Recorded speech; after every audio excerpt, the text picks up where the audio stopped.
Hola, welcome Spanish and Sin, tu escuela de español. Welcome in, everyone. I am so incredibly glad you're joining me today. We're going to take a nice, patient, step-by-step look at Spanish prepositions of movement.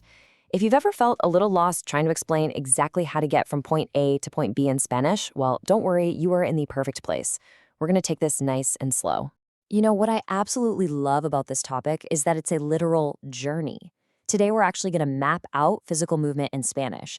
So instead of just memorizing some dry list of vocabulary words, we're looking at movement as a real trip. From exactly where we start, the paths we wander along, right down to our final destination. Visualizing the space around you, honestly, it's the absolute best way to master these tricky prepositions. So here is our travel itinerary for today. First, origins and limits. Second, paths and passages. Third, destinations and directions. And finally, number 4, consistency is the secret. Let's dive in. Section 1, origins and limits, where our journey begins. All right, we're starting off with desde, de. exactly. These generally translate to from in English. The really crucial thing to remember here is that these words point to the very start of a trajectory. Whenever you need to tell someone where your trip commenced, your origin point, this is exactly the preposition you're going to reach for. It completely anchors the beginning of your movement in physical space.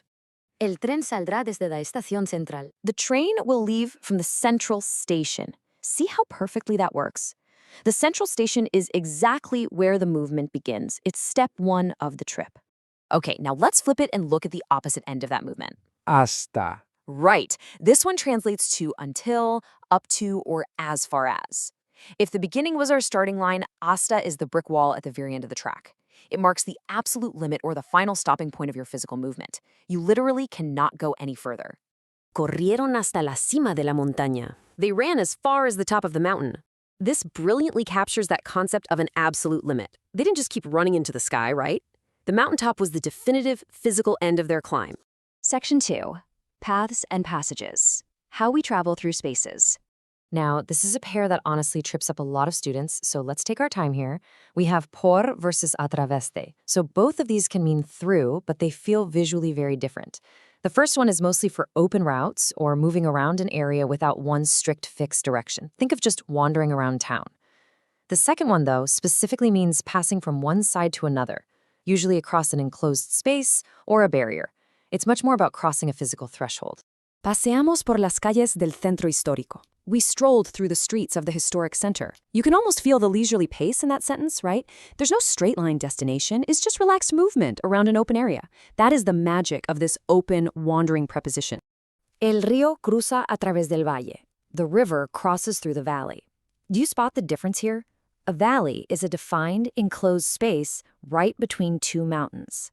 The river is literally cutting across it, passing directly from one side to the other.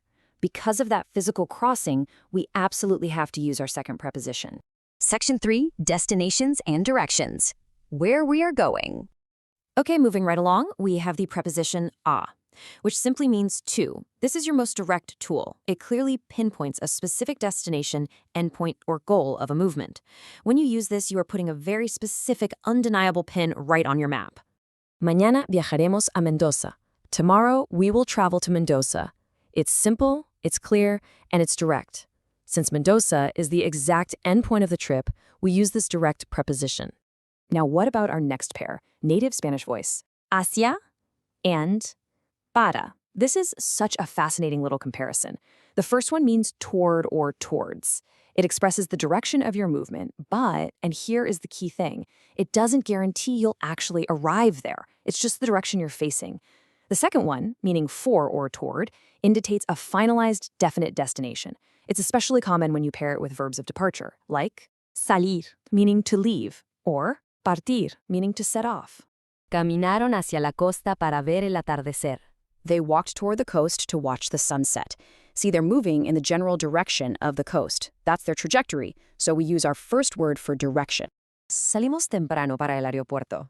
We left early for the airport.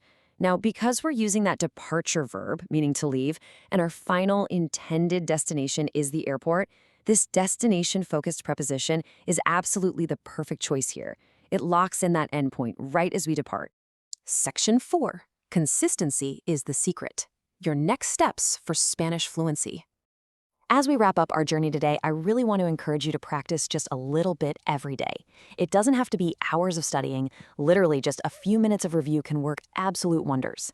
Remember, the true secret to speaking better every single day is consistency. Keep showing up for yourself.